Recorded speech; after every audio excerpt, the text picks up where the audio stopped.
Untuk hari ni awak akan belajar 1, 2, 3, 4, 5. 5 perkara. Saya akan cuba sentuh setiap satu lah. Alright. Okay, jom bismillah. Once ada bekalan arus dekat sini, dia memang bukan aruhan lah. Sebab aruhan ni mesti tiada arus. Tu benda pertama. Okay, sekejap. Okay, so awak kena tengok mana satukah cerita dia. Ni tak ada transformer, so dia bukan transformer. Kalau saya boleh bangkar. So, 2 ni bukan. Okay, mungkin the rest kita tak tahu. So, kita baca soalan. Okay, bila kita switch on, dia kata, no, soalan nombor 5, means awak kena compare lah. Admit, sekejap. Okay, once awak compare, awak akan nampak kat sini adalah, katakanlah saya letak di pertengahan magnet ni. So, awak akan kira daripada tengah ke rod. Atas pun sama, dari tengah ke rod. So, awak nampak perbezaan length, jarak. Jarak untuk rod ke magnet yang atas dengan jarak untuk rod ke magnet yang bawah. So, awak nampak jarak yang gambar rajah kedua tu lebih jauh. So, tengok satu gambar je dulu . So, this is your terminal positive. So, awak akan nampak arus lalu dekat sini. Okay, arus pun lalu warna merah . So, dekat sini awak nampak dah ada arus lalu. Tadi saya kata awak nampak rod itu kemudian bergerak. Normally kita kata pergerakan rod tu yang ketiga. Why? Sebab kedua akan involve dekat sini. Saya rasa dah boleh agak dah ni. Awak nampak ada utara dan selatan. So, medan magnet dekat sini, kita kata kekutuban dia. Ada arah arus, ada 3 jari. Fleming kiri. Fleming kiri. Nampak Carl pun nak buka mic tadi. Okay, good. Ni. Petua ada 2 saja. So, awak jangan ambil hukum Hukum cerita lain. So, bila tu petua, dia ada 2 sahaja. Petua tangan kiri dan ejaan Fleming mesti single M. Awak akan kata bacaan arus. Okay, saya salin balik bacaan ammeter ataupun arus tadi. Gambar rajah kedua terpesong lebih banyak. Jarak untuk 5.2 lebih jauh. Kekuatan? Sama. So, dekat sini awak akan kata medan magnet sama. Okey. Apakah hubungan antara arus dengan jarak? Kalau tengok nombor 2 tadi, awak akan nampak arus tu lebih ke kanan dan rod tadi lebih ke kanan juga.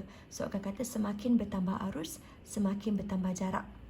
Didaksikan hubungan arus, nilai arus dengan daya. So, awak akan kata semakin bertambah arus, semakin bertambah daya. Apa yang berlaku kalau awak guna magnet yang lain pula? Awak modify magnet tu, awak pakai magnet yang lebih kuat. Siapa tahu? Jarak dia berbeza. Berbeza tak dapat markah? Berbeza tu macam mana? Jarak bertambah. Bertambah, pandai. Lebih jauh pun boleh.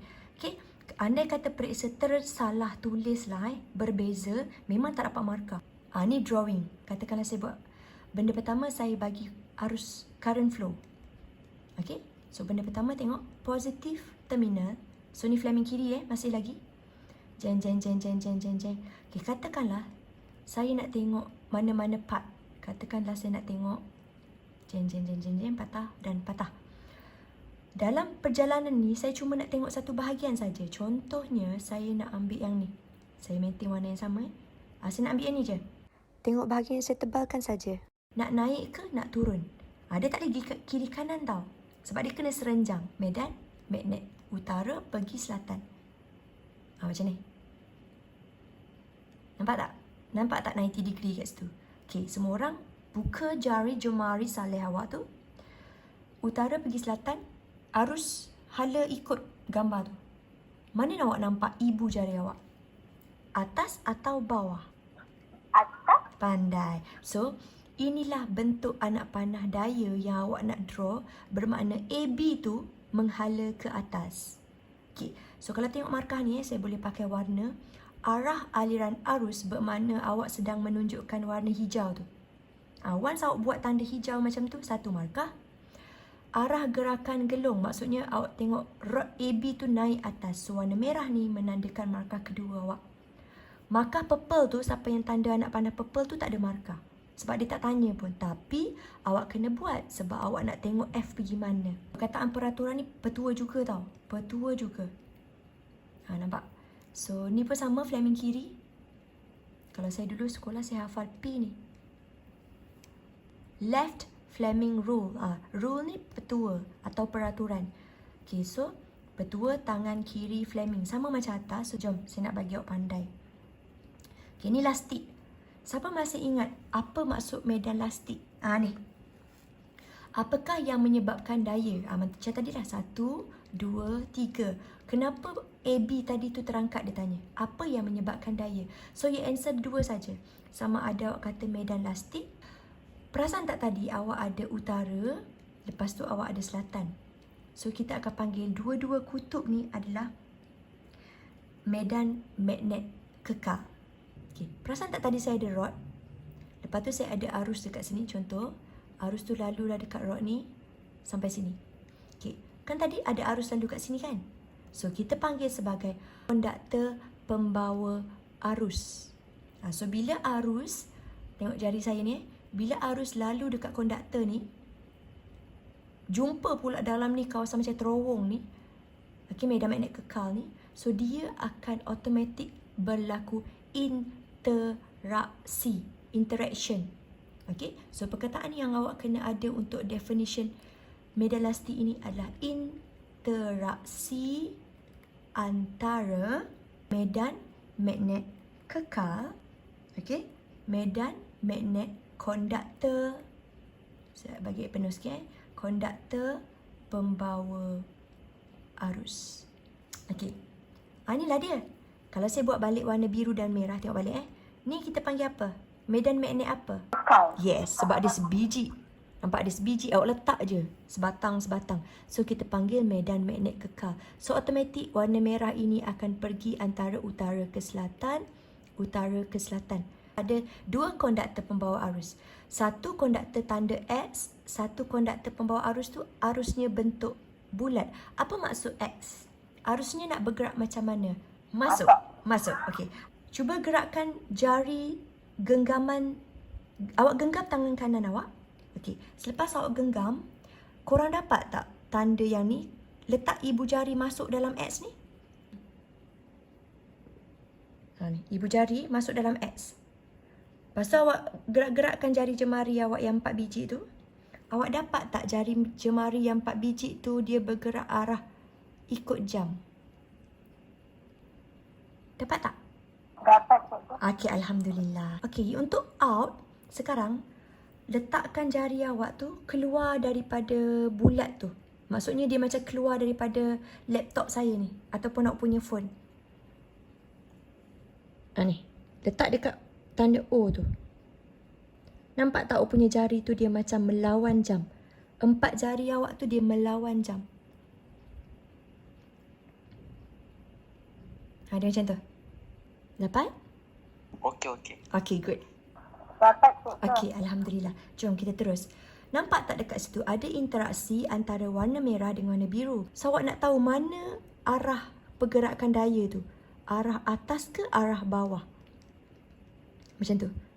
Hasil interaction tu, daya tu bergerak ke arah mana? Tu soalan saya. Okey, sekarang saya cuba buat warna ni dulu. Awak nampak tak merah ni kalau dia nak pergi ke selatan? Nampak tak ni macam jam? Kalau nak balik raya ni jam. Once dia macam penuh jam, sehala saja, tolong lukis dia gemuk sikit. Maksudnya macam ni. Sebab dia pack tau. Kereta banyak kat sini. Anak panah warna biru ni, dia macam ni. Yang merah ni, yang bawah ni, dia macam ni.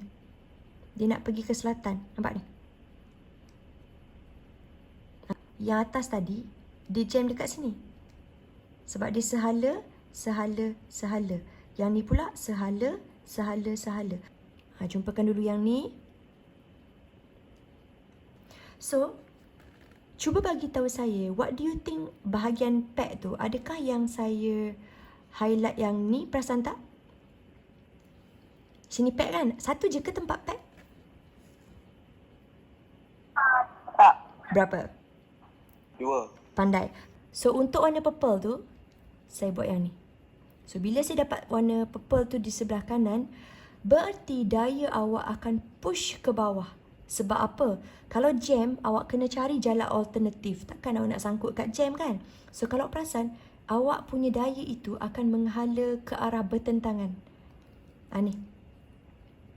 daya awak akan menghala ke arah bertentangan. So warna purple awak akan turun ke bawah. So this is your number 3. Sekarang saya erase yang sini, masih kiri. Tapi saya nak buat, andai kata saya nak pandang sebelah sana pula. Okay, masih arus selalu sebelah sini Okay, utara masih selatan. 1, 2. Now, saya nak tengok highlight warna hijau. What do you think perginya rod sini? Okay, bismillah. Nampak dia pergi mana? Atas kan? Tak. Awak boleh bayang tak gambar ni? Okay, contoh saya nak bagi awak faham Kalau saya ambil warna kuning, sekarang awak bayang plate ni macam kertas A4. Macam kertas A4. Kalau saya boleh ambil pen, ni A4 paper. So kalau A4 paper, awak gerakkan satu bahagian kanan ni pergi bawah, tak ke dia berlaku rotation? Bukankah kalau awak tolak ke bawah, another bahagian ni akan naik? Betul tak? Dia rotate, berpusing. So once berpusing, warna hijau tu pun akan rotate, naik. Sama juga case dia. Daya itu akan pergi ke kawasan lapang ni, kawasan kosong ni. Bererti arah daya yang sebelah sini akan naik ke atas. Ni, naik ke atas. So kalau saya boleh buat dengan pen, dia akan naik atas. So, saya masukkan jari saya. Okay, 4 jari lagi dia akan jadi macam ni. Kenapa saya buat gambar macam tu? Sebab saya nak tengok anak panah tu pergi mana. Nampak tak kawasan ni? Kalau saya boleh highlight. Kawasan ni dengan kawasan ni. Dia jam. Sama macam saya sebut tadi, dia jam. Once dia jam, awak punya lukisan tu dia mesti padat. Kena buat padat. Kalau saya boleh padam sikit kat sini, saya nak buat bentuk dia macam menggemuk sikit. Macam tu. Tempat jam dia mesti padat. So bila dia padat, automatik daya nak pergi mana? Serenjang Kiri ke kanan? Kiri, betul. Yang kosong. Daya mesti pergi tempat yang kosong. Pandai. Sebab awak tak nak jam kan? So kalau saya boleh buat macam tu. So daya awak akan menghala ke arah kiri, force awak. So kalau ada kertas A4 macam tadi, dia akan pergi ke arah sana. So aruhan adalah kes di mana bukan macam tadi. Awak buatkan satu gerakan. Once awak buatkan gerakan, ini bermakna tidak ada pun sel bateri yang dibekalkan. Tak ada pun power supply yang dibekalkan. So once awak buat gerakan contoh macam ni awak gerakkan magnet bar atau magnet kekal ni keluar. So once awak keluar, ibarat macam ni lah.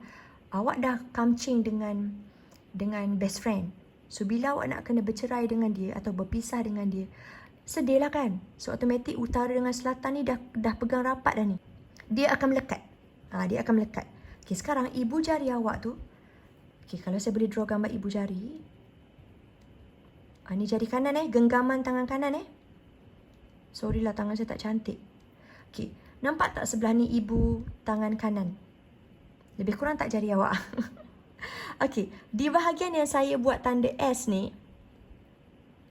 dekat sini, merupakan awak punya selatan. Jari awak ni turun bawah, betul tak? Turun. Dia macam ibarat, semua ni ibarat jari lah sebenarnya ni. Nyuk. Sampai sini. Dapat? Dapat. Perlis, SABK, Penang. 3 negeri ni dia spot lens law. Lens law. Bererti dia menentang arah. Ni. Kawasan kuning tu adalah kawasan di mana saya bagi tahu dia menentang. Apa maksud menentang? Yang saya sebut lens tadi. Bererti tadi utara nak keluar. Nampak ni? Cara nak faham nak keluar ni lah. Utara tu nak dikeluarkan daripada gegelung tu. Tapi pada hujung sini kan dia ada interaksi kan. Ada macam connection. Dia menghalang utara tu nak keluar. Ibarat macam best friend macam saya cakap tadi. So dia tak nak. Dia menentang orang tu nak berpisah dengannya. So dia mesti jadi orang yang pegang rapat dengan utara. Siapa yang pegang rapat dengan utara? Of course selatan. Siapa yang positif cari negatif. Macam tu. Utara cari selatan. Dia pegang rapat. So dekat sini akan jadi kutub selatan. Why? Sebab dia nak mematuhi hukum Lenz. Okey. So apa berlaku pada galvanometer? Ni kat tengah ni bukan bermaksud nombor 5 ke. Nombor contoh ni 0, 10. Kat tengah ni bukan maksud 5 Galvanometer tidak pernah bertindak macam emitter. Emitter betul. Contoh macam ni masa amali awak tu kan. Sini 0, sini 1, sini 2. Emitter betul. Tapi galvanometer dia tak pernah duduk tengah, lepas tu tengah tu 5. Tak pernah. Untuk galvanometer, tengah itu bermakna normal line. So bila dia bermakna normal line, tengah ni akan macam kosong lah. Kiri ni bertindak negatif, kanan ini bertindak arah positif. So, Lenz kata tadi sifat dia menentang arah. Menentang arah bermakna galvanometer ini akan beri arah sini. Boleh hafal? Dia bergerak ke arah menentang. Awak punya purple tadi tu. Purple tu awak punya aruhan. So far okey? Dah boleh faham untuk Lenz? Boleh, cikgu. Okey. So bila dia tanya nyatakan kutub di P, automatik kalau di hujung sini SP itu akan jadi utara. Utara, selatan. So sini akan jadi kutub utara. Okey. Hukum saya dah sebut tadi, hukum Lenz. Okey, tandakan arah aruhan. DGE aruhan, this is voltan kalau masih ingat semalam masa tajuk elektrik. Okey. So bila dia voltan, bila ada aliran voltan mesti akan ada arus aruhan. Bererti dia tanya arus aruhan tu lalu kat mana. So ni lah gambar rajah awak warna purple ni. Okay, once awak tanda dengan warna purple, awak akan dapat 1 markah. Ni, warna purple ini bermakna awak punya arus aruhan. Okay, dia tanya, apakah perubahan tenaga masa awak menggerakkan? Cuba tengok gambar. So, bila awak gerakkan magnet bar yang macam coklat Cadbury ni, boycott kan? Awak gerak, keluar masuk contoh. So, what happen? Akan ada aliran arus. Bermakna dah ada tenaga elektrik kat situ. So dekat sini akan ada salah satu jawapan awak ialah elektrik. Dekat sini lah. Kenapa ada elektrik? Sebab awak bergerak tadi. Awak keluarkan menatang tu tadi. So, once awak keluarkan menatang tu, dia adalah velocity. Once ada velocity, dia adalah sejenis tenaga kinetik. Maknanya perubahan tenaga kinetik ke tenaga elektrik. Negeri 9. Tengok sekejap. Nampak tak? Kekuatan. So, once benda tu makin kuat, okay, apa punca menyebabkan dia kuat? Sebenarnya dia adalah Faraday punya hukum. Jangan sebut Fleming Senang nak cam Fleming. Fleming dia takkan tanya hukum. Peraturan atau petua. Barulah awak boleh jawab Fleming. Kalau dia tanya hukum, ada 2 jenis je. Faraday atau Lenz. Lenz tadi awak tengok benda yang melawan arah. Kalau saya buat dalam bentuk L ni, awak boleh faham kot. Lenz, dia mesti melawan arah. Sama macam ni. Ni pun Faraday ni. Okay, kalau dia tanya soalan seterusnya, nyatakan hukum, so akan jawab Faraday, betul tak? Macam mana awak nak tahu dia Faraday? Itu soalan ahli tadi kan. Ni, ada perkataan kaedah. Okay, tengok Macam mana sesuatu kipas tu makin laju? Apa yang menyebabkan sesuatu kipas tu laju? Of course, contoh faktor pertama awak kata awak menggunakan, barulah kipas itu laju. Ataupun kaedah lain awak kata awak menggunakan bateri yang banyak. Contoh kat sini awak letak 1. Next time awak letak 2, 3. So bila menggunakan bilangan bateri yang lebih banyak pun akan menyebabkan kipas tu lagi kuat laju dia. Okay, contoh faktor-faktor lain yang ketiga, awak kata saya nak gunakan wayar yang lebih tebal, yang mempunyai ketebalan tinggi, pun laju juga. Contoh lain, awak nak gunakan arus yang bateri. Sebenarnya bilangan bateri banyak memang medan arus banyak magnet lah. yang kuat. So bila ada semua faktor ni, kaedah-kaedah ni, automatically dia Faraday. Sebab Faraday ialah apa faktor yang menyebabkan kelajuan ataupun pergerakan daya tu besar. Nampak ni daya. Menyebabkan daya tu besar. Itu Faraday. Boleh beza? Boleh, cikgu. Alhamdulillah. Faham buat soalan transformer? Cuba jawab macam mana nak jawab soalan fungsi. Ni definition sebenarnya ni. Apakah definisi atau fungsi transformer? Sama je. Nampak ni? Ni 7. 5. So what do you think? 7 pergi 5. Okey, pandai. So kena ambil ayat ini. Cukup. 1 markah. Senang? Menurunkan voltan output. Andai kata awak nampak gambar rajah soalan tu 5 naik ke 7. So definition transformer yang ini yang ikut rajah tau. Berdasarkan rajah 8.2 contoh. Apakah nama ataupun fungsi? So akan kata menaikkan voltan output. Ini contoh soalan kedua. Katakanlah periksa nanti dia akan terus tanya macam ni. Berikan fungsi transformer. Dia tak tanya pun dasarkan rajah apa. Dia bagi generally saja, umum. So kata apakah fungsi transformer? So kata menaik atau menurunkan voltan output. Jelas? Jelas. Alhamdulillah.